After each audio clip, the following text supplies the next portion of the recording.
हाय। तो अब तक हम लोगों ने बात किया कि एक प्रॉपर एक्सपोजर कैसे अचीव किया जाता है, लेकिन कैमरा को कैसे पता चलता है कि एक्सपोजर सही है या नहीं है। पहले होता क्या था कि जो फोटोग्राफर्स थे वो एक इक्विपमेंट कैरी करते थे जिसको लाइट मीटर कहते थे। वो लाइट मीटर पॉइंट किया जाता था उस ऑब्जेक्ट की तरफ जिसकी फ़ोटो खींच रहे हैं। उससे पता चलता था कि हमको अपने कैमरा की सेटिंग्स कितनी रखनी है। सेटिंग्स मतलब एक्सपोजर को कंट्रोल करने के लिए जो शटर स्पीड, अपर्चर और आईएसओ कंट्रोल करते हैं वो कितना रखना है, वो उस लाइट मीटर से समझा जाता था। बट ये उस वक्त की बात है जब कैमराज ऑटोमेटिक नहीं थे, जब कैमरा पूरी तरह से मैनुअल हुआ करते थे। जब कैमरा डिजिटल हुए और डीएसएलआर्स आए, मिररलेस आए, तो उसमें एक फीचर साथ में ऐड हुआ लाइट मीटर का। लाइट मीटर कैमरा में हमको मिल जाता है देखने को, जो कि डिस्प्ले पे कुछ कैमरा में वर्टिकल लाइन होती है, कुछ कैमरा में हॉरिजॉन्टल लाइन होती है। तो हम लेफ्ट राइट या ऊपर नीचे करके बात नहीं करते, हम पॉजिटिव निगेटिव करके बात करते हैं। अगर निगेटिव की तरफ मीटर पॉइंट कर रहा है, इसका मतलब कि हमारा जो एक्सपोजर है वो अंडर एक्सपोज्ड है, और अगर पॉजिटिव की तरफ पॉइंट कर रहा है तो ओवर एक्सपोज्ड है। बट कैमरा को कैसे पता कि ये ओवर एक्सपोज्ड है और अंडर एक्सपोज्ड है? तो उसके लिए आती है लाइट मीटरिंग। 3 तरह की होती है, स्पॉट मीटरिंग, मैट्रिक्स और सेंटर वेटेड। ये 3 बेसिक मोड्स हैं जो हर कैमरे में अवेलेबल होते हैं। अब नया एक मोड आया है, वो है हाईलाइट वेटेड। सबसे पहले बात करते हैं इवैल्यूएटिव या मैट्रिक्स मीटरिंग मोड के बारे में। इस मोड में कैमरा पूरे फ्रेम को एनालाइज करता है और स्मार्टली डिसाइड करता है कि इसका एक्सपोजर कितना होना चाहिए। ये मोड बिगनर्स के लिए बेस्ट है।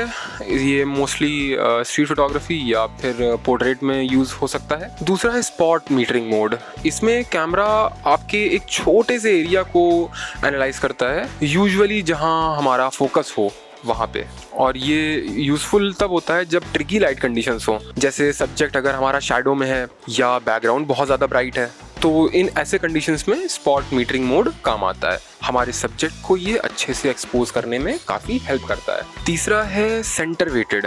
इस मोड में कैमरा जो फ्रेम का सेंटर का एरिया होता है उसको इम्पोर्टेंस देता है, और जो कॉर्नर्स होते हैं या साइड में जो एरिया होता है उनको थोड़ा इग्नोर करता है। ये तब यूज़फुल है जब हमारा सब्जेक्ट सेंटर में हो या फिर बैकग्राउंड कंफ्यूजिंग हो। और एक नया मोड आया है हाईलाइट वेटेड। इसमें जो भी हाईलाइट्स होती हैं उसको कैमरा एनालाइज करता है और उसके बेसिस पे हमारा एक्सपोजर सेट करने को रिकमेंड करता है। ज़रूरी नहीं कि हम मीटरिंग के ही हिसाब से एक्सपोजर सेट करें, ये हमारे अपने क्रिएटिविटी के ऊपर है कि हम उसको कितना रखना चाहते हैं, क्योंकि अक्सर सिलुएट्स में एक्सपोजर को कम किया जाता है, वहीं कुछ और इफेक्ट अचीव करने के लिए एक्सपोजर को जानबूझ के बढ़ाया जाता है। तो ये जो मीटरिंग मोड्स हैं या कैमरे का जो लाइट मीटर है, ये सिर्फ एक गाइड की तरह यूज होता है, जैसे हिस्टोग्राम होता है वैसे ही। अब समझना ये है कि कौन सा मीटरिंग मोड कब यूज किया जाए। अब देखिए, स्पॉट मीटरिंग हम पोर्ट्रेट्स में यूज़ कर सकते हैं, क्योंकि अक्सर जो हमारा सब्जेक्ट होता है वो बीचों बीच नहीं होता है, तो ऐसे में हमको साइड में फोकस करना होता है, यानी फ्रेम के साइड में फोकस चाहिए होता है। तो ऐसे में स्पॉट मीटरिंग मोड अच्छा रहता है।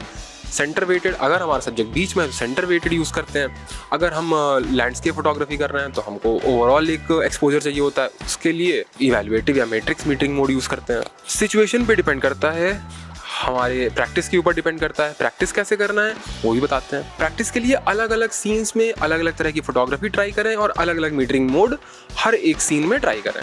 हमको अपने आप एक्सपीरियंस के बेसिस पे ये समझ में आ जाएगा कि कब कौन सा मीटरिंग मोड यूज़ करना ज़रूरी है। ये जो मीटरिंग है ये बहुत इंपॉर्टेंट फैक्टर नहीं है हमारे एक्सपोजर में, ये बस एक गाइड है। हम फिर से ये दोहरा रहे हैं, ये सिर्फ एक गाइड है, इस पर डिपेंड नहीं होते हैं, ये बस हमको गाइड करता है, रास्ता दिखाता है, फोटोज को इम्प्रूव करने में हेल्प करता है। बाकी तो हमारे ऊपर है हम उसको कैसे एक्सपोज करना चाहें। तो ये थी एक छोटी सी वीडियो मीटरिंग मोड्स के ऊपर।